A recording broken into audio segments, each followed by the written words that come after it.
Oke, kita mulai ya. Jadi, untuk TOEFL ini, apa sih yang diharapkan dari si TOEFL ini? Sebenarnya TOEFL ini, kalian bukan barang baru ya buat kalian. Jadi ada beberapa jenis TOEFL. Biasanya sih yang pernah kalian ikut itu banyaknya adalah yang prediksi yang ini. Nah, teman-teman yang akan kalian akan dites pada hari Sabtu juga yang prediksi ini. Nah, biasanya biayanya 75.000 sampai 250.000 itu yang paling mahal untuk TOEFL yang prediksi. Nah, TOEFL prediksi ini tujuannya tuh nggak bisa buat ngelamar beasiswa dalam negeri. Misalnya teman-teman nanti mau ngedaftar LPDP itu nggak bisa. Kalau dalam negeri aja nggak bisa, berarti luar negeri juga nggak bisa. Tapi teman-teman, selain untuk yudisium atau keperluan skripsi, yang prediksi ini juga teman-teman bisa pakai buat ngelamar kerja selama melamar kerja di dalam negeri. Jadi nanti hasil TOEFL ini akan berlaku kalau nggak salah ya selama 2 tahun. Jadi dalam 2 tahun kalau misalnya skor kalian bagus, misalnya 500 atau lebih dari 500 itu kan udah cukup ya. Nanti teman-teman bisa untuk menyertakan si TOEFL tersebut untuk melamar kerja dan untuk skripsi. Nah, kemampuan yang diujikan untuk yang TOEFL prediksi ini cuma ada 3, listening, reading, sama structure. Selain prediksi, kalau next levelnya adalah ITP atau Institutional TOEFL Prediction. Nah, kalau yang ITP ini soalnya relatif lebih sulit daripada yang prediksi. Jadi level kesulitannya tuh ini lebih sulit. Nah, kalau kita yang prediksi seharusnya sih tingkat kesulitan dari soalnya tuh tidak terlalu sulit gitu ya. Nah, kalau teman-teman nanti punya ITP, misalnya prediksinya bagus, terus mau ngelanjutin ke ITP, teman-teman nanti yang ITP ini selain bisa untuk melamar kerja dalam negeri, teman-teman bisa pakai juga untuk beasiswa dalam negeri. Ini sebenarnya bukan silang ya, bisa aja buat yudisium atau skripsi, cuma jarang orang pakai ITP untuk yudisium. Biasanya langsung yang prediksi aja karena biasanya lebih murah gitu. Jadi prediksi sama ITP cuma 3, listening, reading, structure. Kalau IBT itu internasional. Kalau internasional dia ada writingnya, sama kayak IELTS ada writingnya. Jadi kita fokusnya untuk yang prediksi di sini. Teman-teman tadi udah latihan listening, ada 2 section, nanti ini kita skip dulu, kita masuk ke listening itu apa. Jadi listening itu sebenarnya yang kalian kerjakan tadi itu sebenarnya listeningnya tuh cuma parsial doang. Jadi nggak full sih listeningnya, cuma sedikit gitu, cuma 10 soal kan. Jadi 10 soal ini cuma merupakan bagian dari total listening secara keseluruhan. Seingat saya, soal listening itu ada 40 soal kalau nggak salah. Jadi dari 40 soal ini teman-teman nanti akan mendengarkan di beberapa part atau beberapa bagian. Ada part A, ada part B, ada part C. Jadi ada 3 bagian. Nah, biasanya listening part A ini adalah yang paling gampang. Jadi biasanya dimulai dengan kata-kata question words yang jawabannya itu singkat-singkat gitu. Seperti apa, kemana gitu ya, atau kapan. Biasanya cuma pertanyaannya tuh gampang gitu untuk dijawab. Jadi teman-teman, saran saya adalah kalian coba untuk fokus untuk mengerjakan yang ini. Kenapa? Karena ini yang paling gampang ya. Jadi harusnya sih oke. Nah, kalau listening part B itu biasanya si listening itu lebih panjang. Jadi percakapannya cukup panjang. Sebentar ya, saya ada perlu sedikit aja.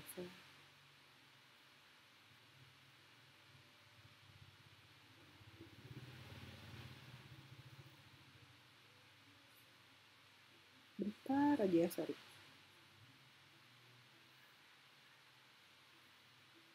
Oke. Jadi kalau yang listening part B ini percakapannya tuh cukup panjang, lebih panjang daripada yang part A. Udah gitu biasanya setelah percakapan panjang ini, teman-teman nanti akan diberikan pertanyaan, tapi pertanyaannya nggak cuma satu, ada beberapa. Jadi misalnya ada conversation antara si X sama si Y. Beberapa conversation atau tanya jawab gitu ya. Terus setelah selesai nanti akan ada beberapa pertanyaan, misalnya 2 sampai 3 pertanyaan. Jadi misalnya pertanyaan pertama dia akan nanya bla bla bla bla bla, kalian jawab. Terus nanti ada pertanyaan lagi, kalian dikasih waktu menjawab lagi. Terus nanti ada pertanyaan berikutnya merujuk pada percakapan yang sama gitu.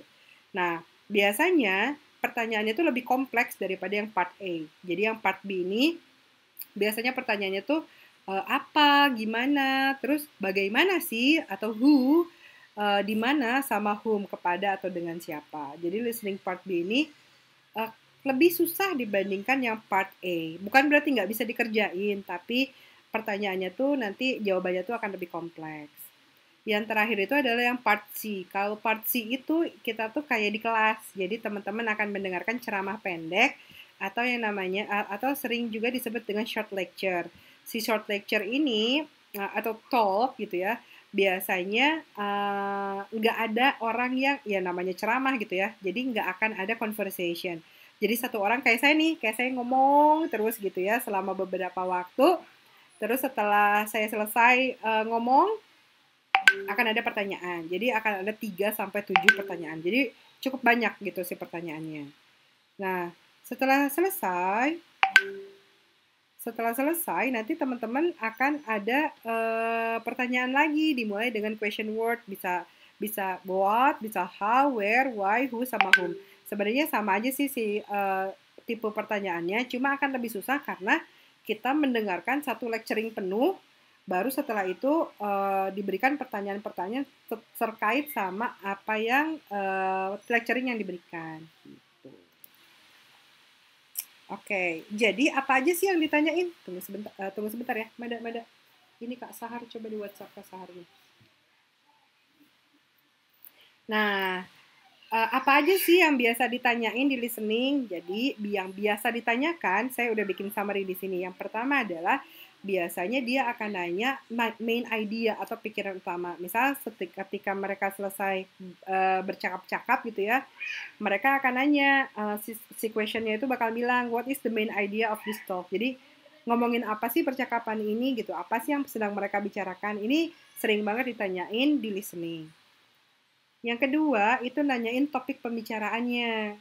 What is the text about? Jadi, tentang apa sih teks tersebut? Atau tentang apa percakapan tersebut? Biasanya, kalau kita nanya topik apa atau topik pembicaranya apa, bisa ditanyakan dengan 4 macam kalimat seperti ini. Yang pertama, what is the text about? Tentang apa teks tersebut? Atau, kalian bisa ngomong juga, what is the talk about? Tentang apa percakapan tersebut? Bisa juga, what does the text talk about? Teks tersebut membicarakan tentang apa? Atau what is the topic of this talk? Apa topik dari percakapan ini? Intinya, topiknya mengenai apa sih? Kadang bisa mengenai kesenian, bisa mengenai pembelajaran, macam-macam sih, tidak hanya melulu di kelas gitu ya. Jadi topiknya tuh macam-macam. Terus biasanya juga soal yang menanyakan kesimpulan atau conclusion. Kesimpulan, conclusion, atau inference itu nanyain dari percakapan tersebut kita tuh bisa menyimpulkan apa. Jadi kadang ada percakapan si A ngajak si B main gitu ya. Terus si B-nya bilang, aduh aku nggak bisa. Terus udah gitu si A-nya menawarkan hari yang lain gitu. Jadi nanti dari pembicaraan itu kita lagi ngomongin, mereka lagi ngobrolin apa sih, nanti mereka si soal akan bilang, what can we infer from the talk? Jadi apa sih yang bisa kita simpulkan? Apakah A dan B jadi pergi bersama atau enggak gitu ya? Atau bisa juga what is the conclusion of this meeting? Misalnya percakapannya itu adalah percakapan dalam meeting. Terus teman-teman diminta untuk mengambil kesimpulan conclusionnya apa sih dari meeting tersebut. Jadi itu kalau soalnya menanyakan kesimpulan. Suara saya terlalu cepat atau cukup pace-nya? Butuh ditambah atau di perlambat atau aman? Cukup, Bu. Cukup ya, oke. Yang keempat, mereka tuh kadang menanyakan informasi yang detail mengenai siapa, terus apa, di mana, kapan, terus how. Misalnya nih, ada percakapan ketika mau SP misalnya ya. Mau SP itu misalnya di percakapan tersebut diobrolin kalau, aduh ada yang masuk bentar ya. Kita cek dulu siapa yang mau join. Kok nggak ada? Soalnya tadi ada yang ting-tung, kirain ada yang mau join. Oke. Kembali lagi ke sini ya.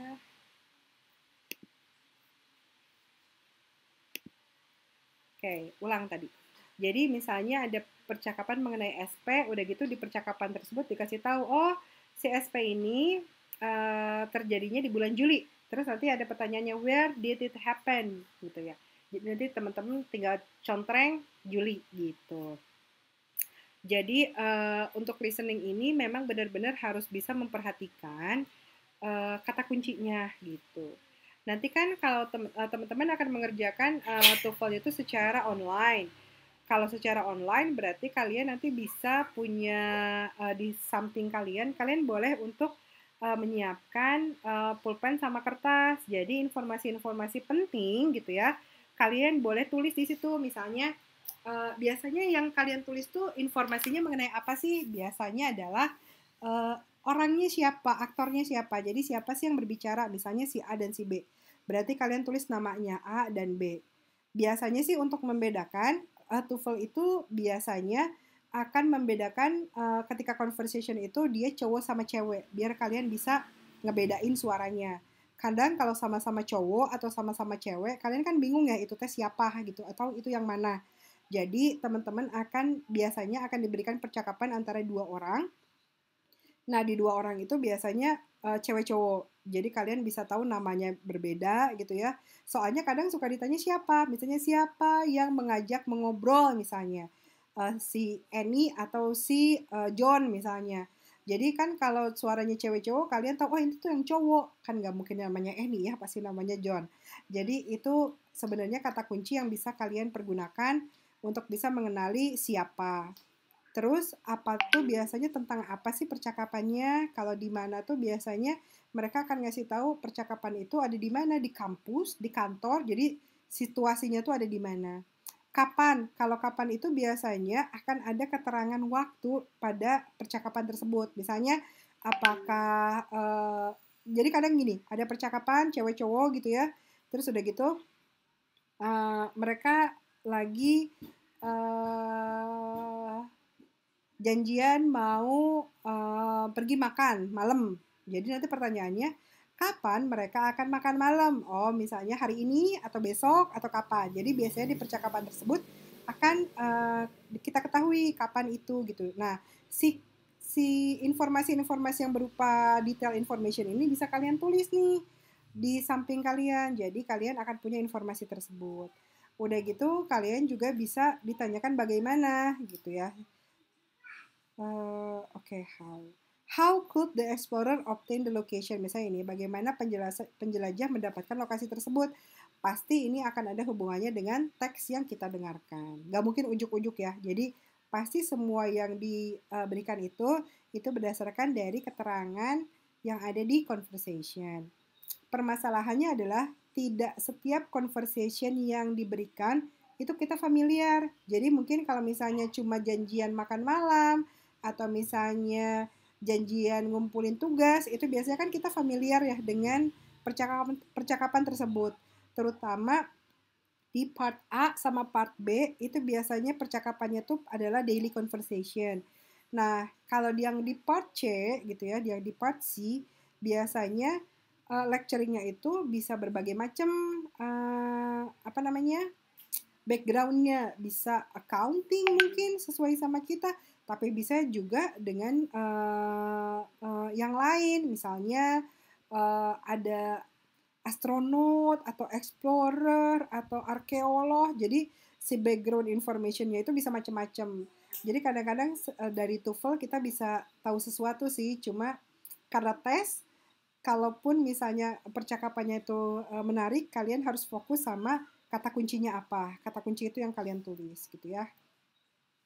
Oke, ada juga soal yang menanyakan saran. Maksudnya saran itu bukan konsultasi ya, bukan. Tapi biasanya dalam conversation tersebut ada seseorang yang bertanya, apa sih saran dari kamu gitu. Nah, si saran dari kamu ini adalah saran yang harus kita tulis. Jadi apa sih yang wanita tersebut sarankan? Atau misalnya what should the man do? Apa yang seharusnya laki-laki itu kerjakan? Itu biasanya sudah ada berdasarkan saran dari lawan bicaranya. Lihat deh di sini. Selalu kata pertanyaannya itu adalah the woman sama atau the man. Kenapa the woman sama the man? Seperti yang saya bilang, percakapannya itu biasanya antara laki-laki dengan perempuan gitu. Oke, soal yang keenam adalah soal yang menanyakan implikasi atau implication. Apa sih implikasi itu? Biasanya implikasi itu menunjukkan apa ya implikasi teh akibat. Jadi what does this statement imply atau apa sih implikasi dari pernyataan ini, bukan akibat sih. Apa yang bisa kita ambil atau kita bukan simpulkan. Misalnya gini, kamu mau kemana? Misalnya gitu ya. Saya sebenarnya mau ke perpus sih, tapi saya lapar. Jadi saya makan dulu. What does this statement imply adalah si orang tersebut atau saya itu bukan ke perpus, tapi saya ke kantin buat makan gitu. Jadi biasanya statement imply ini akan ada dua kejadian yang berbeda yang akan dia omongin, tapi yang satu dia kerjain, yang satu sama dia nggak dikerjain dulu, ngerjainnya nanti, ya gitu. Atau misalnya, kamu jadi nggak pergi ke rumahnya anak misalnya? Saya mau sih ke rumahnya Ana, soalnya kayaknya enak ya kalau ke rumah dia, tapi saya nggak bisa, soalnya saya ada kelas bahasa Inggris misalnya gitu. Nanti pertanyaannya adalah, what does this statement imply? Artinya, saya nggak jadi ke rumah Ana, saya jadinya ke kelas bahasa Inggris gitu. Itu adalah implikasi. Ada juga yang nanya tujuan, misalnya what is the purpose of the talk? Jadi apa tujuan dari percakapan tersebut? Kenapa nanya purpose? Karena kadang-kadang si percakapan itu teh misalnya berupa percakapan mengenai penentuan kelompok misalnya. Saya lagi nyari nih teman untuk ngerjain tugas kelompok misalnya. Kamu mau nggak jadi teman kelompok saya? Misalnya konversasinya seperti itu. Nanti akan ditanya what is the purpose of the talk? Oh, purpose-nya berarti adalah mencari anggota kelompok misalnya begitu. Yang kedelapan itu nanya judul. What is the best title of the talk? Jadi si conversation tersebut itu nggak ada judulnya, tapi teman-teman diminta untuk nyari judul untuk conversation tersebut. Jarang sih pertanyaan ini, cuma kadang suka ada pertanyaan kayak gini. Judul untuk percakapan tersebut. Biasanya ini ada di part C. Jadi si lecture-nya yang ngomong panjang, terus udah gitu misalnya ngomongin tentang accounting, terus nanti pertanyaannya what is the best title of the talk? Ya misalnya kalian ngejawabnya cost accounting misalnya begitu karena si lecture-nya ngejelasin tentang cost accounting. Yang kesembilan itu adalah soal yang menanyakan tentang sikap atau pandangan pembicara, speakers, apakah puas, sedih, bahagia, kritis, dan sebagainya. Misalnya gini, saya turut berduka atas berpulangnya ibu kamu, misalnya gitu ya. Terus udah gitu, oh iya terima kasih, memang ini kata si lawan bicaranya, oh iya terima kasih, tapi memang mungkin ini adalah jalan yang terbaik karena ibu saya sudah lama sakit, misalnya begitu. Nanti teman-teman akan ditanya, menurut kalian di speakers view-nya tuh gimana? Apakah merasa sedih atau bahagia gitu ya? Jadi sedih atau bahagia. Nah, jadi kalian akan mencentang yang menurut kalian apa yang dirasakan oleh speaker tersebut. Gitu. Nah, ini adalah soal yang menanyakan tentang peserta ceramah atau audiens. Biasanya ini soal yang muncul di part C. Jadi ceramah tersebut biasanya atau harusnya ditujukan kepada siapa sih? Misalnya apakah kepada mahasiswa atau kepada masyarakat atau kepada siapa? Biasanya di pertanyaan di part C gitu. Atau misalnya speakernya itu ngomongnya sama siapa sih? Gitu. Oke, kita selesaikan yang listening dulu. Saya pengen kita ke sini, ke section 4. Sebentar ya. Sampai sini ada yang mau ditanyain dulu nggak?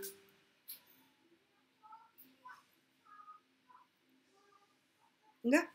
Enggak? Oke, kita ke contoh soal ya, biar kita bisa bahas bersama. Sebentar, saya stop presenting dulu. Wait a minute. Listen.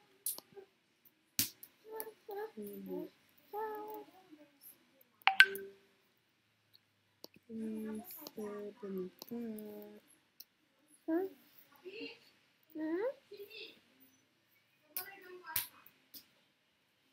Oke. Saya share screen lagi ya.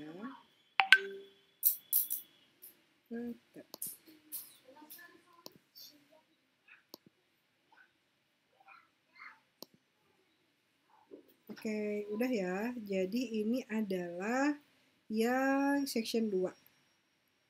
Kita bahas bersama-sama ya. You're about to take the Eureka Education Center English Listening Online Test. In order to get a reliable result of your English ability, play the audio only once. Oh iya, nanti teman-teman di soal yang sesungguhnya gitu ya, teman-teman juga cuma boleh untuk ngeklik si pertanyaan tersebut cuma satu kali. Bukan klik, ngedengar pertanyaan tersebut cuma satu kali. Jadi nggak boleh diulang lagi ya. Oke, kita coba ya. Now we will begin the test by the first conversation. Number 1. I don't want to go out tonight. Let's just stay home instead. Okay, but I was looking forward to seeing that new movie about Indonesian history. What does the man want to do tonight? Oke, jadi mau ngapain, hayo? Mau go shopping, mau stay home, mau see a movie, atau mau sleep? Stay home. Stay home ya. Yang mau see a movie mah yang perempuan. Kalau si cowoknya pengennya stay home, berarti kita klik stay home dulu. Oke? Good. Lanjut ya.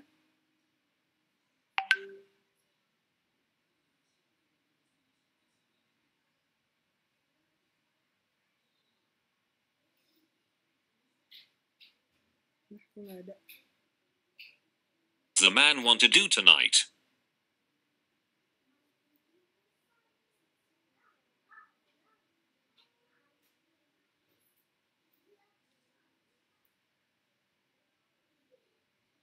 Number 2. I hear Bill isn't teaching here this term. That's right. He was fired. What does the man say about Bill? Apa coba? He was dismissed from his job. Oke, dia bilangnya fired. Fired itu dipecat. Jadi fired bukan tired ya. Kalau tired mah capek. Kalau dismiss betul dipecat. Kalau he was changing job nggak dikasih tahu apakah benar-benar ketika dipecat itu ganti pekerjaan. The school is too hot ya enggak ya. Ini nggak disebutkan sama sekali. Oke, good. Kita lanjutkan.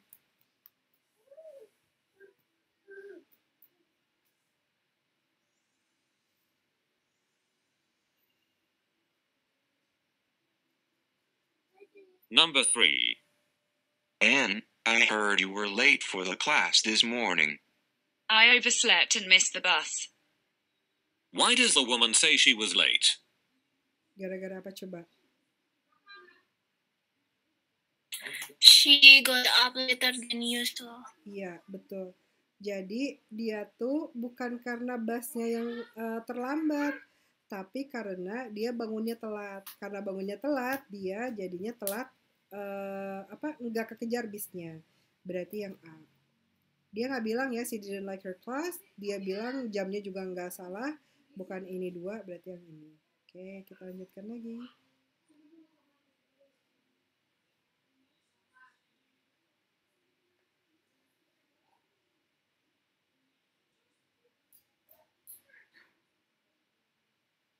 Number 4.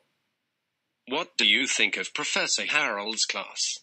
I think his lectures are attractive enough, but in my opinion, he could choose more suitable questions for the tests. What does the woman say about Professor Harold's class? Apa coba? Bentar, di-pause dulu.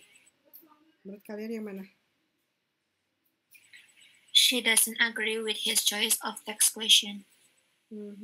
Yang lain? Sama, Ibu. Iya, betul. She doesn't agree with his choice of test question. Dia nggak bilang boring, dia bilangnya attractive. Tapi dia nggak setuju sama test questionnya. Oke, next.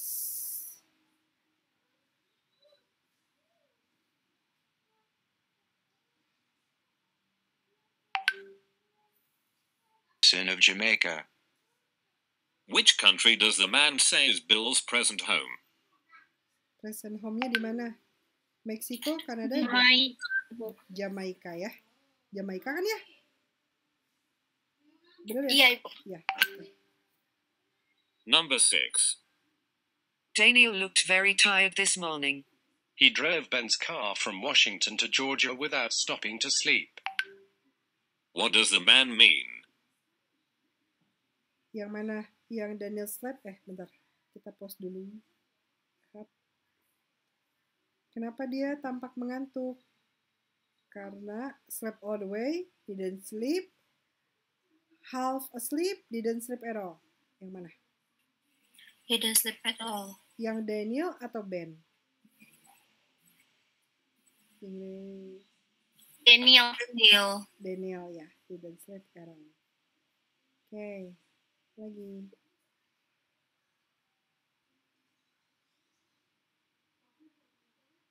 Number 7. Was Henry successful at his new venture? He spent 6 hours knocking on doors, but he didn't sell a single magazine.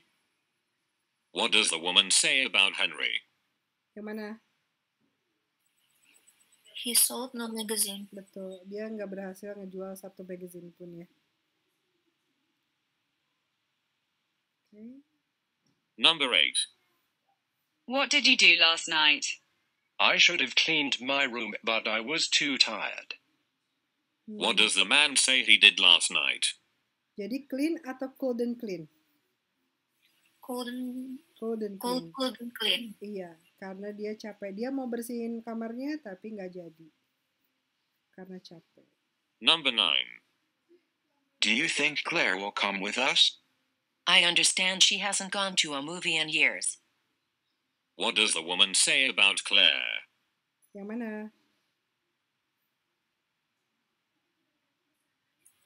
She hasn't seen a movie for a long time. Yes, good. Soalnya dia bilang udah nonton. Number 10. Did Amy have her house repaired? The contractor said the repairs would be very expensive, but he decided to have the work done. What does the man say about the repairs to Amy's house? Gimana? Jadi dia benerin atau enggak?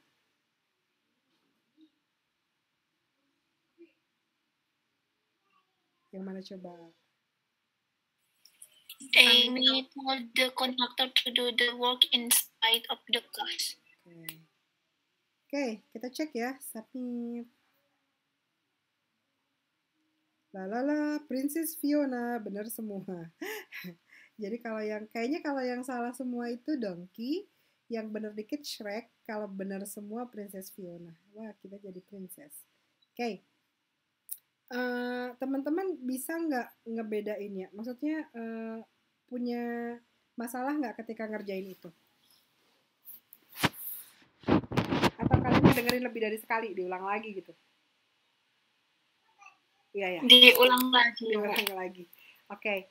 Nanti mah kalau waktu pas ujian kita nggak bisa ngulang lagi ya. Jadi memang harus sesuai sama yang diminta. Jadi kalau dimintanya cuma sekali, jadi cuma bisa sekali. Bentar, saya ngambil charger dulu. Soalnya habis. Bentar ya.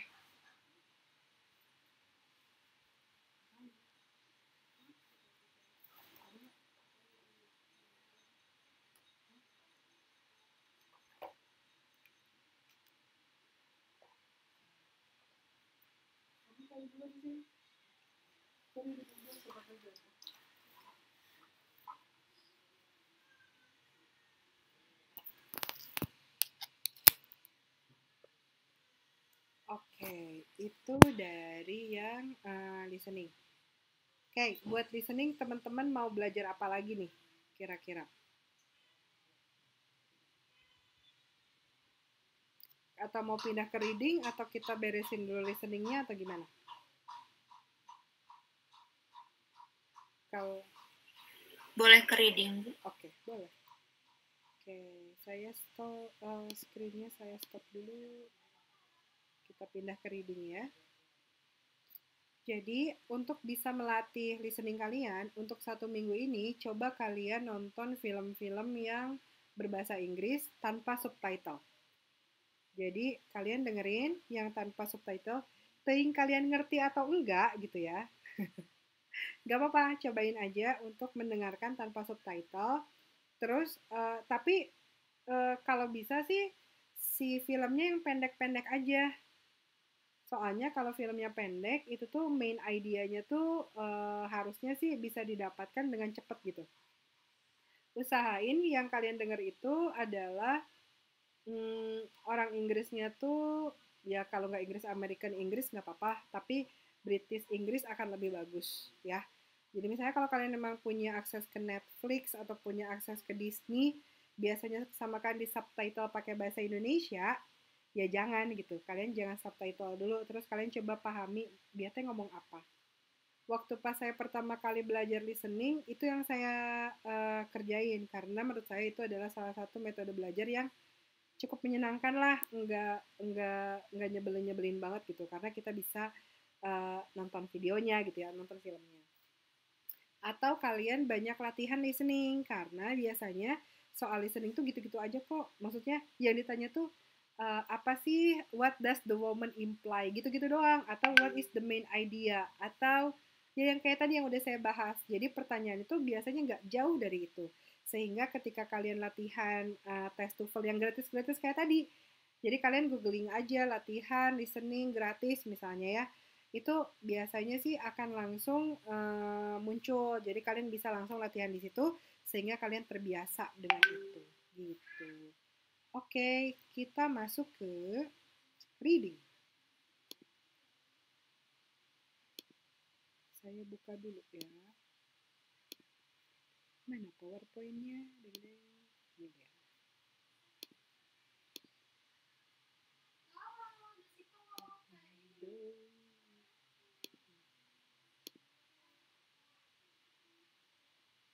Oke, kita mulai lagi.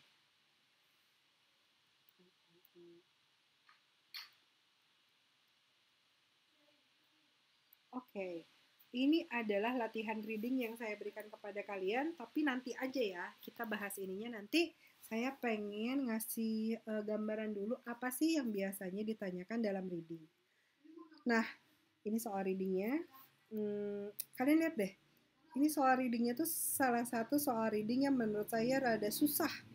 Karena bahasanya susah, udah gitu bukan bidang kita. Jadi istilah yang digunakannya juga sangat spesifik. Biasanya soal reading itu kesulitan saya sih kalau soalnya itu nggak familiar. Kita nggak familiar nih sama bidangnya. Kayak ini contohnya tuh kayaknya background si soalnya tuh adalah biologi. Saya nggak pinter biologi, sehingga ketika saya membaca ini, saya harus membaca berulang-ulang. Atau kalau misalnya kalian, kalau kalian offline sih enaknya bisa ngegaris bawahin. Kalau misalnya kalian online, kalian bisa tulis juga keyword-keyword yang kalian dapetin. Misalnya ini, Selaginella lepidophylla. Jadi ini tuh apa sih? Kalian tulis aja ini tuh apa? Oh ini tuh dessert plant. Terus udah gitu dia hidupnya di mana? Kalian tulis keynote-nya aja. Ini nanti kita akan balik lagi ke sini. Saya akan bahas dulu reading itu apa. Jadi reading itu biasanya teman-teman akan diberikan suatu bacaan di mana dari bacaan tersebut teman-teman akan diminta untuk menjawab pertanyaan. Nah, dari soal reading itu macam-macam macam-macam bentuk pertanyaannya. Jadi bukan hanya misalnya menjawab pertanyaan kayak di listening, reading itu bisa jadi akan memberikan soal kalian dalam bentuk statement. Misal ketika ngomongin ini Selaginella gitu ya, is a species of dessert plant, nanti ditulisnya di sini ada statement Selaginella lepidophylla is a species of dessert plant, misalnya gitu ya. Nanti bawahnya kalian harus pilih true or false. Benarkah statement ini? Is this statement correct? Gitu ya. Jadi kalian harus cari di teks itu tuh benar apa enggak. Kalau benar, kalian tinggal centang yang true. Kalau salah, kalian centang yang false. Nah, kalau false sama true itu tuh crystal clear gitu, enak gitu. Tapi ada juga opsinya not mention. Jadi kalau not mention itu biasanya yang bikin salah itu kita punya pengetahuan tentang itu. Misalnya gini, lampu merah itu ada 3 warnanya. Merah, kuning, hijau. Misalnya gitu ya. Itu teh ada di teksnya. Berarti kan nanti kita tinggal bilang statement ini benar atau salah. Kita tinggal bilang itu benar. Karena ada di teks. Tapi kita tahu lampu merah itu merah, kuning, hijau, tapi nggak ada di readingnya. Jadi si readingnya itu nggak mention kalau traffic light itu terdiri dari red, yellow, and green. Nggak ada tulisan itu. Nanti di bawahnya tulis ditanyanya gini, apakah warna dari traffic light itu merah, kuning, hijau? Kita akan otomatis ngomong true dong, karena itu adalah general knowledge atau kita tahulah itu semua. Tapi kalau nggak ditulis di readingnya, kita nggak bisa bilang itu sebagai true, tapi kita bilangnya not mention atau tidak disebutkan di soal. Jadi kalau nggak disebutkan di soal, kalaupun itu betul, jangan ditulis true, tapi ditulisnya not mention. Kecuali kalau warnanya salah, ya udah itu mah false. Paham ya bedanya ya? Jadi jangan terkecoh kalau kita tahu tapi nggak ada dalam soal atau dalam reading, maka jangan kita jawab sebagai true, tapi jawabnya adalah sebagai tidak disebutkan dalam soal tersebut. Jadi kadang-kadang soalnya mengecoh kayak gitu. Biasanya apa sih yang ditanyain dalam reading? Nah, contoh pertanyaannya adalah mereka akan bertanya mengenai topik atau tema bacaan. Jadi misalnya contoh pertanyaannya adalah what is the main topic of this passage, atau the text is mainly talking about apa, atau the passage is about apa. Jadi ini adalah pertanyaan mengenai topik atau tema bacaan. Tipsnya gimana? Kalau reading itu sebenarnya pasti kalian bisa ngerjain karena semua jawabannya tuh ada di teks. Tapi kadang kita nggak punya waktu untuk go through satu-satu itu jawabannya apa. Maka yang bisa kalian lakukan adalah tipsnya. Yang pertama adalah kalian baca kalimat utama sama terakhir pada paragraf. Jadi kalimat pertama sama kalimat terakhir itu baca dulu. Karena biasanya tema itu ada di awal atau di akhir paragraf. Itu dulu. Kalau misalnya udah, tapi kalian tetap nggak nemu topiknya, kalian coba temuin kata kunci di bacaan. Jadi keywords-nya apa? Kata kuncinya tuh gimana cara nemuinnya, Bu? Susah. Oke, kata kunci itu nggak cuma berbentuk kata biasa atau kata yang berdiri sendiri, tapi bisa juga berupa sinonim atau persamaan kata. Kalau pertanyaan tentang topik, maka jawabannya bisa berupa satu kata atau dalam bentuk frasa. Gitu. Jadi intinya kalau topik itu biasanya kita akan baca awal sama akhir dulu. Kalau nggak ketemu, maka teman-teman boleh cari kata kunci. Nah, kalau tadi kita nanyain, mereka akan bertanya tentang topik, maka yang kedua bisa juga ditanyakan mengenai main idea. Main idea itu adalah pokok pikiran sebuah paragraf yang memuat keterangan, penjelasan, uraian, atau pendapat dari si penulis tentang topik. Gagasan utama merupakan penjelasan untuk judul dari topik, menjelaskan dari sudut pandang si penulis. Ingat ya, menjelaskan dari sudut pandangnya penulis. Gagasan utama merupakan penjelasan topik, maka akan lebih panjang dan biasanya berupa kalimat lengkap. Jadi kalau main idea itu biasanya tidak akan sependek topik. Jadi kalau topik itu biasanya berbentuknya tuh cuma satu kata bisa atau dalam bentuk frasa. Kalau main idea biasanya kalimatnya panjang. Nah, jadi contohnya adalah what is the main idea of this passage? What is the text talking about? The main idea of this paragraph is apa gitu ya. And what's the author main idea of paragraph 2? Jadi dia nanya apa sih gagasan utamanya. Gitu. Gimana tipsnya? Cari dulu topiknya dari paragraf. Jadi teman-teman harus cari dulu topik dari paragraf, bukan topik whole artikel ya, tapi topik dari paragraf yang diminta. Perhatikan kata-kata yang mengembangkan topik tersebut. Jadi kata-kata yang mengembangkan topik tersebut itu adalah main idea-nya. Perhatikan kesimpulannya, terus biasanya main idea itu terdapat pada 2 kalimat utama. Jawabannya biasanya adalah kalimat pelengkap. Lihat lagi ya. Main idea biasanya terdapat pada 2 kalimat utama. Jawabannya biasanya adalah kalimat pelengkap gitu. Harus latihan sih biar paham, soalnya kalau ini tuh masih ngawang gitu ya. Cuma kita biar tahu aja apa yang harus kalian perhatikan.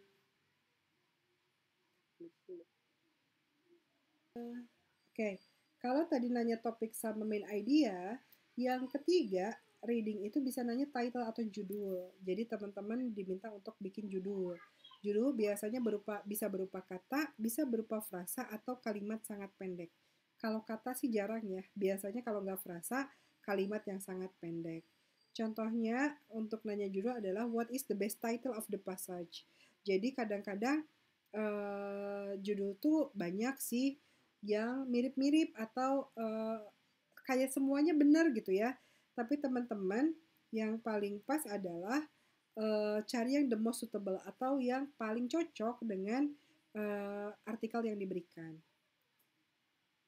Nah, reading juga bisa meminta kalian untuk nyari atau nanya purpose. Jadi apa sih tujuan dari reading tersebut? Jadi tujuan merupakan alasan utama menulis bacaan tersebut.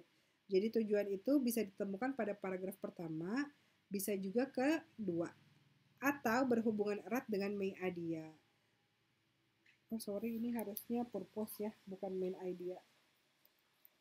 What is the purpose of the text? What is the aim of the passage? Contoh pertanyaan purpose, bukan main idea nih. Saya benerin dulu ya. Contoh pertanyaan ada purpose. Oke. Berikutnya adalah reading mengenai detail information. Jadi reading mengenai detail information ini akan menanyakan fakta-fakta yang terdapat dalam bacaan. Siapa, kenapa, di mana. Nah, biasanya bentuk-bentuk berikut ini bisa dipakai untuk mengawali pertanyaan yang detail information. Contoh, according to the passage, atau it is stated that. Jadi ini adalah contoh-contoh reading yang melibatkan detail information. Yang terakhir, reading itu bisa bersifat conclusion. Ade Nara sama Ade Wafi boleh di dalam aja karena suaranya mengganggu, berisik. Masuk ya. Oke. Reading conclusion ini dia akan menanyakan di beberapa paragraf atau di beberapa di artikel itu tuh conclusionnya apa. Jadi kalau di listening bisa jadi conclusion dari conversation. Kalau di reading juga bisa diminta reading conclusion. Rizka. Kita sikap mana sih? Yang terakhir, reading itu bisa jadi reference atau biasanya gini. Ada beberapa, kalau di bahasa Inggris itu ada kata ganti, sama sih bahasa Indonesia juga. Misalnya ngomongin Budwi misalnya. Nanti dari Budwi itu akan diganti menjadi she atau that woman gitu ya. Nah, nanti pertanyaannya adalah that woman itu merujuk kepada siapa? Nanti ada jawabannya misalnya Budwi. Nah, itu yang benar. Nah, jadi reading itu kadang yang ditanyakan adalah siapa karena mereka menggunakan reference. Nggak berisik Oke, kita coba yang reading ya. Ininya soalnya.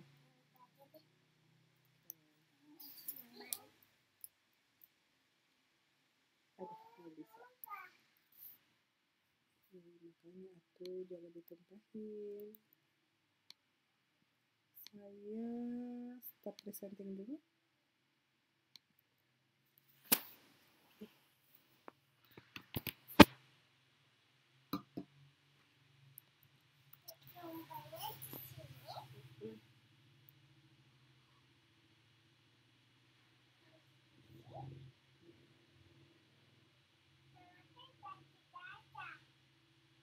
Kenapa tuh jadi basah?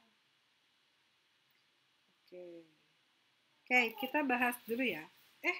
Sebentar, belum share screen. Kehela.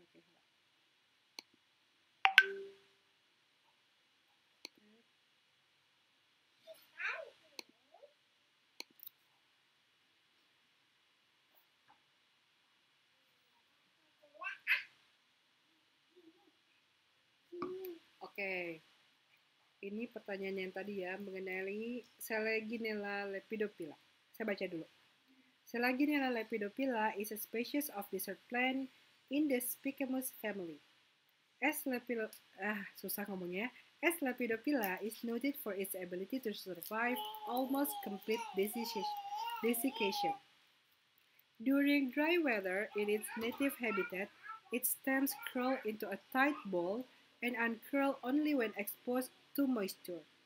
The outer stems of Selaginella lepidophylla bend into circular rings in a relatively short period of desiccation, whereas inner stems curl slowly into spiral due to the hydroactuated strain gradient along their length. It is native to the Chihuahuan Desert. Common names for this plant are resurrection plant, resurrection moss, and stoneflower Doradilla, the dinosaur plant. It is called a resurrection plant because this plant can be revived with only a little water. After Selaginella lepidophylla gets wet, it turns green. Nih, ini contoh yang reference nih. It, apa yang turns green? Gitu ya. This plant can also be used as a herbal medicine. An infusion tea is made by steeping a tablespoon of dried material in hot water, and the tea is used as an antimicrobial in cases of cold and sore throat. Doradilla and stoneflower are the example of Selaginella lepidophylla used for tea. Jadi sebenarnya dia ngomongin teh. Tehnya berasal dari apa? Dari tanaman. Karena kita nggak familiar ya sama teh-tehan yang kayak gini, jadinya bacanya aja beribet, apalagi untuk mengerti artinya. Jadi dia tuh benar-benar pakai bahasa yang sangat spesifik kayak desiccation. To be honest, saya juga kagak ngerti desiccation itu apa. Jadi benar-benar kalimatnya atau kata yang digunakan itu adalah kata yang nggak common atau tidak biasa digunakan dalam percakapan sehari-hari. Oke, kita lihat di sini. Where in the passage does the author describe the use of Selaginella lepidophylla? Jadi gunanya buat apa? Jadi kegunaannya buat apa menurut kalian si Selaginella ini? Ini ya kegunaan. 1, 2, 3 Tuwaga Patmanem Jupanlan Luh Las 12. Yang mana menurut kalian? Lain yang 11 sampai 13. 11 sampai 13, 1, 2. Tapi ini cuma sampai 12 ya. Kayaknya ini urutannya salah deh. Tapi sepertinya ini. Yang paling akhir ya. Oke. It can be inferred from the passage that Selaginella lepidophylla is recognized as the following aspect. Resurrection plant, Doradilla flower, stoneflower, or dinosaur plant. Except ya, kecuali. Ini ya. Common name for this plant are ini. Common name-nya. Aspect. Common name for this plant saat ini iya. Resurrection plant. Iya, Doradilla flower, Doradilla doang. Stoneflower iya, dinosaur plant iya. Jadi accept-nya yang mana? Doradilla flower. Iya, karena nggak ada flowernya. Ya, resurrection plant ada di sini. Resurrection moss, Doradilla flower, stoneflower-nya iya. Dinosaur plant-nya iya. Doradilla kagak pakai flower, ya udah ini aja ya. Oke. The word resurrection in paragraph 2 could be replaced by apa coba resurrection?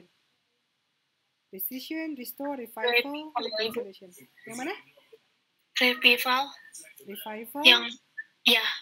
Yang ini kebangkitan kan? Kebangkitan. Resurrection. Kita baca dulu ya. This called resurrection plant because this plant can be revived. Betul. Can be revived. Berasal dari readingnya. Contoh nih, kalau teman-teman lihat di sini, it is called a resurrection plant because this plant can be revived. Apa resurrection teh kan kagak ngerti ya. Oh, ternyata can be revived. Berarti di sini adalah revival. Gitu. Jadi cari aja kalimatnya, siapa tahu ada gitu jawabannya di reading itu sendiri. Bukan berarti karena ini contoh soal ya, jadi ada enggak. di ujian yang sesungguhnya juga kadang itu terjadi. Jadi kalau kita misalnya mentok, kayak saya nih lagi ngerjain IELTS gitu ya, terus mentok, saya bingung, biasanya saya baca lagi dan jawabannya tuh biasanya ada di situ gitu. Okay, what will probably be discussed in the next passage? Jadi terakhir tuh kan kita ngomongin kegunaan dari si tanaman ini kan. Terus kira-kira yang cocok jadi topik yang dibahas di paragraf berikutnya apa? Ini A, B, C, atau D? Doradilla and Stoneflower, Selaginella lepidophylla, Resurrection Plant, atau An Inefficient Tea? Yang mana? Doradilla and Stoneflower. Kalau kata saya sih An Inefficient Tea ya. Ada yang lain nggak jawabannya? Kenapa? Tapi Ibu, waktu saya juga tadi jawabnya uninefficient ya Ibu. Tapi jadi salah gitu. Oh gitu, jawabannya di sana salah? Iya Ibu. Oke, nggak apa-apa. Kita cek yang Iya Ibu, tadi juga saya jawabnya yang uninefficient. Tapi jawaban yang benarnya ini ya, Doradilla and Stoneflower ya? Iya Ibu. Yang benarnya yang B Bu, yang salah. Ini. Ayo, yang benar yang mana? Nanti kita lihat lah ya.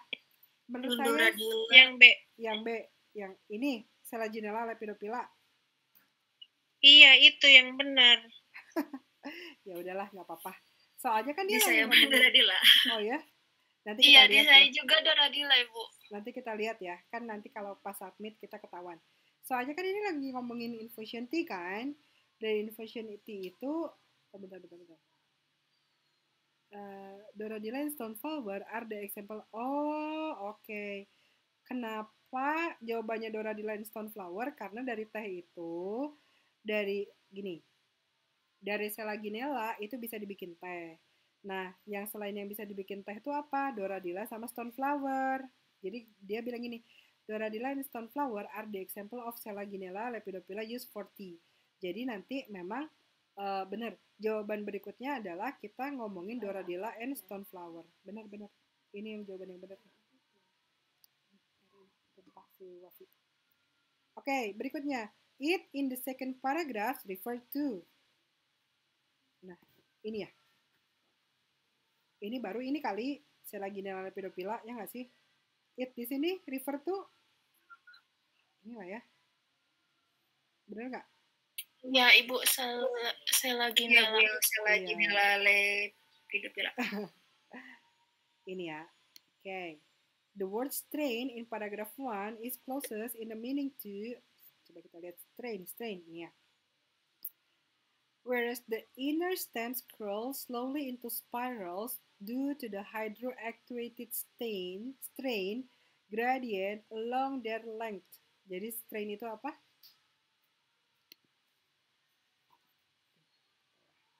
Strain itu apa? Tendency, tensity, stem. Ini jelas bukan. Tendency, tensity, atau stem? Tensity, Bu. Apa sih strain itu? Ada yang tahu nggak strain itu apa? Kayak kuat gitu, Bu. Gradiennya tuh kuat banget gitu. Strain, coba kita lihat. Gradient itu bukan kuat sih. Curl slowly into spiral due to the hydroactivated strain. Oh iya, yang kuat itu bukan gradiennya tapi strainnya sih yang kuat itu. Kalau gradient itu apa ya? Susah ya ngejelasinnya. Jadi dia tuh pelan-pelan jadi spiral karena ada kekuatan dari silangnya ini, ada kekuatan dari si hydronya membuat dia jadi spiral gitu. Nah, kekuatannya ini adalah strain gradient. Jadi kekuatan itu mirip sama density gitu ya. Kalau stem itu kayak batang, kalau tendensi itu apa ya? Nggak tahu tendensi apaan. Tendensi itu kecenderungan kali ya. What is the point of line 4 to 6? 4 to 6. 1, 2, 3, 4 ini kali ya. The outer stem of Selaginella lepidophylla bend into circular ring in a relatively short period of desiccation. Whereas, itu. How Selaginella survive? What can be made? Bukan. The other's name? Bukan. The way Selaginella is used in human life? Bukan. A ya? Iya, Ibu. Ini ya. What does this passage mainly discuss? A, B, C, D. Yang A, Bu. Gimana dia hidup, fungsinya apa, karakternya gimana, atau benefitnya apa? Yang A? Yang A ya. Fungsi enggak, karakter enggak, benefit cuma sedikit. Which of the following is true? Nah, ini true false about Selaginella lepidophylla. It cannot stand hot water, it needs a lot of steam to live, it is edible, it will die in desert. It's edible. Sebenarnya bukan edible ya. Dia kan gak dimakan, tapi dia diseduh. Coba kita lihat. Tapi itu jawabannya. Iya, Ibu. Iya. Coba kita baca lagi. Dia bisa survive during dry weather, dia itu. Terus udah gitu kalau dry weather dia bisa. Terus coba kita lihat. It cannot stand, salah. It needs a lot of stems to live. Yeah. It will die, enggak, kan dia kuat ya. Between ini sama ini, stems tuh apa? It needs a lot of stems. Enggak bilang juga ya. Ya, sebenarnya bukan edible. Ini bisa diseduh. Okay. The word desiccation in line 3 has closest meaning to desert, wet condition, dormant, atau dry up. Dry up. Iya, complete desiccation. Terus udah gitu ngomongin dry weather. Berarti ini benar-benar ngomongin kering gitu ya. Jadi yang berhubungan sama kering adalah dry up. Oke, kita submit. Kita Princess Fiona lagi. Karena teman-teman udah ngerjain sih ya. Jadi dan udah nge-submit, jadi kalian tahu apa yang benar. Oke. Dari reading yang tadi, teman-teman apa yang kalian rasakan kesulitannya menurut kalian apa? Lebih ke banyak kosakatanya yang nggak dimengerti, nggak tahu gitu. Vocabulary-nya emang agak-agak susah. Terus apa lagi? Tapi yang tadi ya vocabulary itu bisa kita cheat-nya kita adalah kita baca lagi terusannya apa. Karena kalau kadang kita bisa menemukan jawaban di teks berikutnya atau kita bisa melakukan eliminasi. Contohnya eliminasi itu kayak gini nih. Misalnya nih, desiccation, kita kagak tahu kan desiccation itu apa. Terus udah gitu dia bilang closest meaning. Berarti closest meaning itu nggak perlu sama persis, tapi yang paling dekat itu ke apa? Aduh, tadi mana? Balik lagi ya.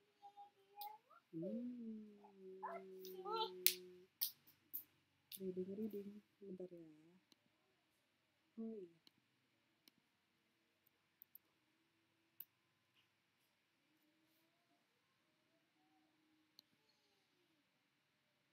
Oke. Tadi kita lihat desiccation tuh kita bingung apa. Tapi di sini dia bilang complete desiccation during dry weather. Kalau dry berarti musim kering. Nah, kalau kering berarti desiccation itu berhubungan sama yang kering. Maka kita bisa jawab dia adalah dry up. Dry up ya. Nih, kita bisa bilang dia dry up karena di sebelahnya nggak pakai handphone apa. Kita bisa lihat kalau itu tuh closest meaning-nya adalah ke kering gitu. Desiccation tuh kering. Atau kayak tadi teman-teman bingung revive itu apa gitu. Resurrection itu apa? Ternyata di sini ada revive gitu ya. Berarti kalian bisa ambil yang the closest meaning. Itu jadi cari yang di teks berikutnya tuh ada jawaban apa, itu bisa kita ambil sebagai jawaban. Ada pertanyaan lagi? Untuk reading? Sama ya, nanti teman-teman juga bisa baca. Kalau reading itu memang harus ilmiah sih. Jadi kalau baca teks biasa tuh agak sulit karena kebanyakan reading itu teksnya susah. Jadi teman-teman silakan latihan di TOEFL aja biar bisa terlatih. Oke, kita masuk ke yang terakhir yang bikin pusing itu adalah structure. Menurut saya yang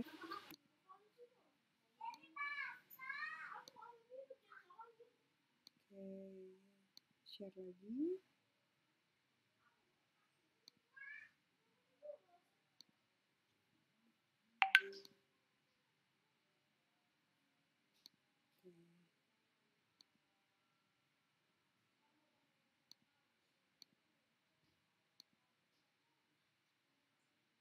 Ya. Jadi menurut saya yang paling susah itu adalah structure, karena structure itu adalah materinya tuh meliputi grammar. Jadi ada 4 sebenarnya ada di structure. Yang pertama adalah parts of speech, yang kedua adalah frase atau phrases, yang ketiga adalah sentences atau kalimat, dan yang terakhir adalah tenses. Tenses sendiri ada 16 ya, jadi ini tuh banyak banget nih yang harus kalian pelajari untuk structure. Nah, karena waktu kalian itu sedikit, jadi saya sih tidak berharap kalian dapat nilai gede nih di structure. Tapi paling enggak kalian coba untuk menjawab yang kalian bisa lah di structure ini. Jadi gedein nilainya di listening sama di reading karena itu bisa di drill dalam jangka waktu yang enggak terlalu lama. Tapi kalau structure itu butuh waktu ya untuk belajar itu. Tapi kita cobalah kira-kira yang kita bisa kerjain tuh yang kayak gimana soalnya. Oke, saya mulai.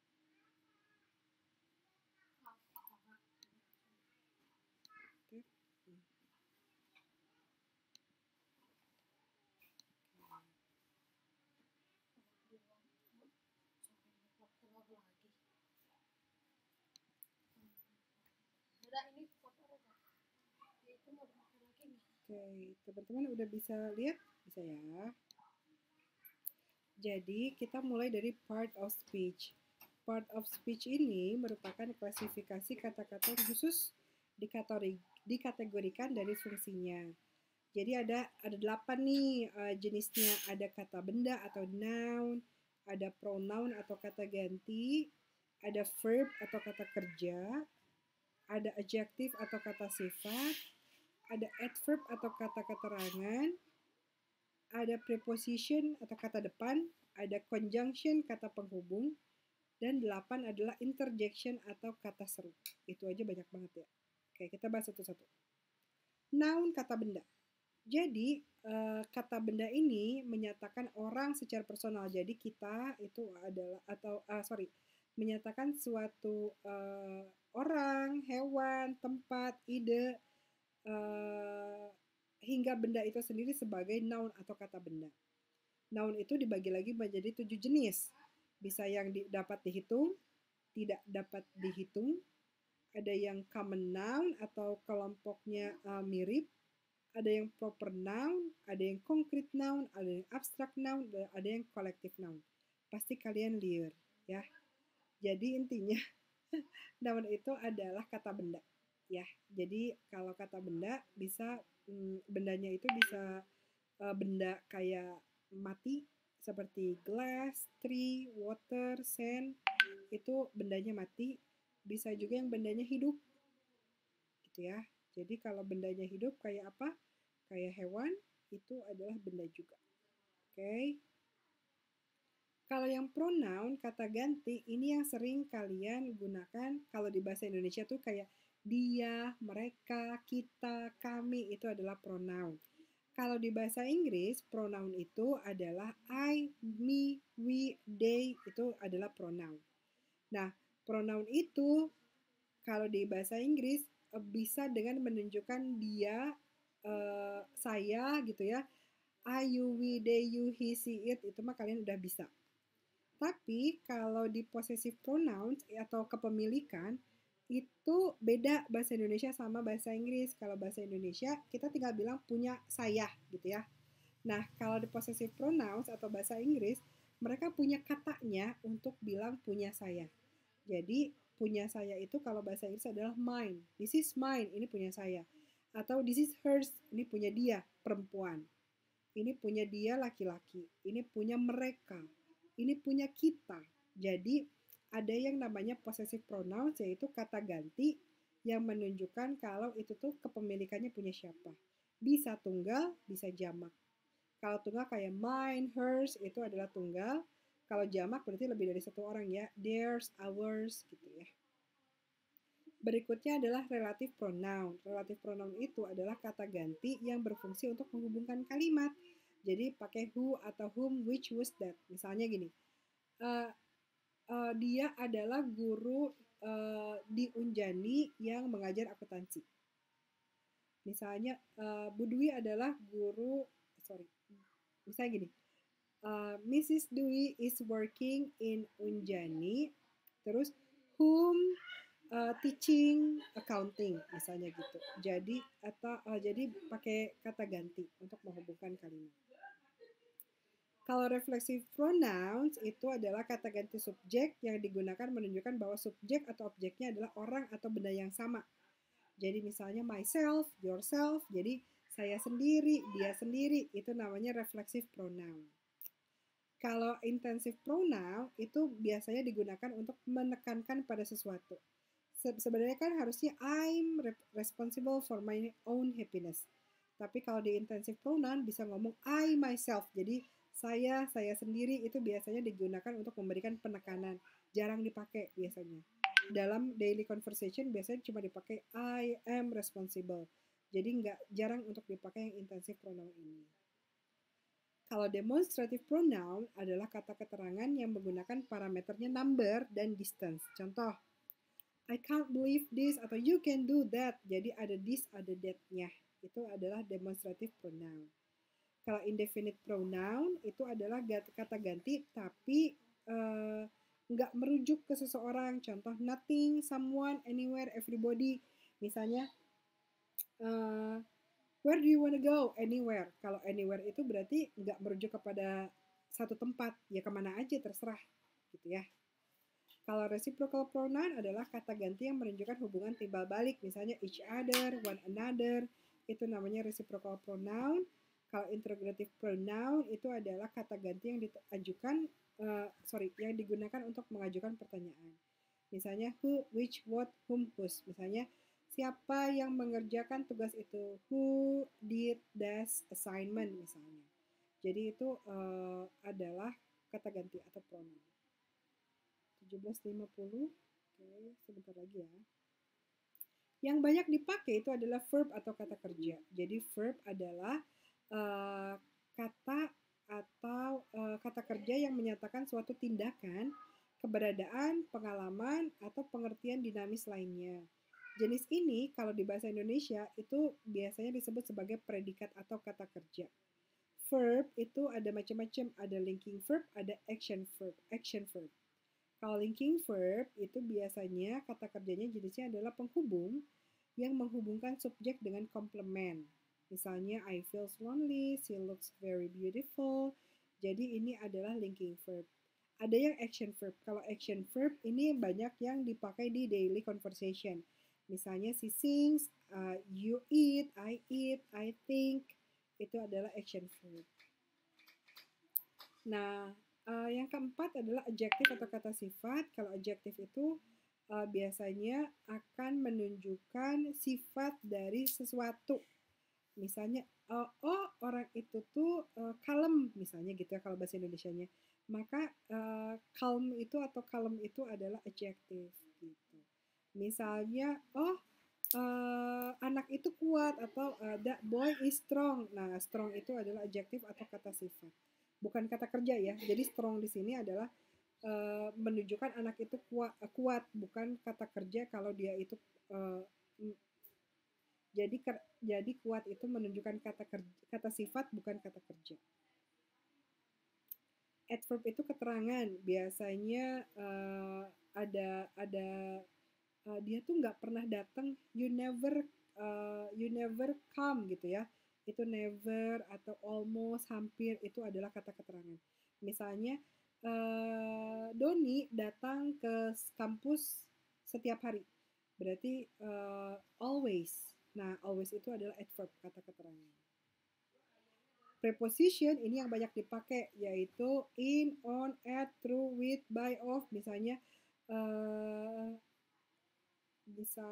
saya ada di Unjani, berarti kita pakai at ya, itu preposition. Kalau in itu di dalam, misalnya saya di dalam rumah, I'm inside the house gitu. Nah, ini juga banyak dipakai. Biasanya ini melengkapi kalimat, biasanya pakai ini, in, on, at, through, with, by, of. Yang ketujuh adalah conjunction atau kata penghubung, bisa pakai for, but, misalnya I want to go there, but I cannot do it because I have to go somewhere else. Jadi conjunction itu adalah kata penghubung. Dan yang terakhir yang paling gampang itu ada interjection atau kata seru. Biasanya well, wow, great gitu ya. Dan semuanya ada tanda seru gitu. Oke, tadi saya baru nunjukin part of speech. Teman-teman nanti di rumah tolong untuk ngelanjutin semuanya. Ada frase. Setelah frase ada sentences.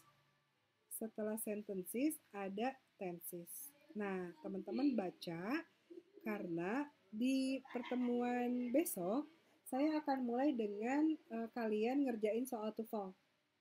Jadi saya akan memberikan kalian soal TOEFL. Setelah itu anggap aja kayak TOEFL beneran ya. Jadi kalau listening jangan diulang lagi. Kalau reading ya kerjain yang benar gitu ya. Dan nggak ada jawaban benernya. Jadi kalian nggak bisa nyontek jawaban benernya. Terus kita lihat hasil kalian seperti apa. Oke?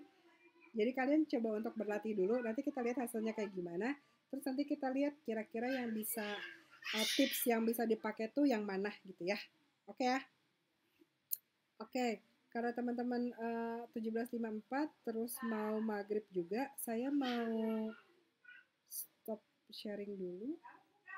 Terus udah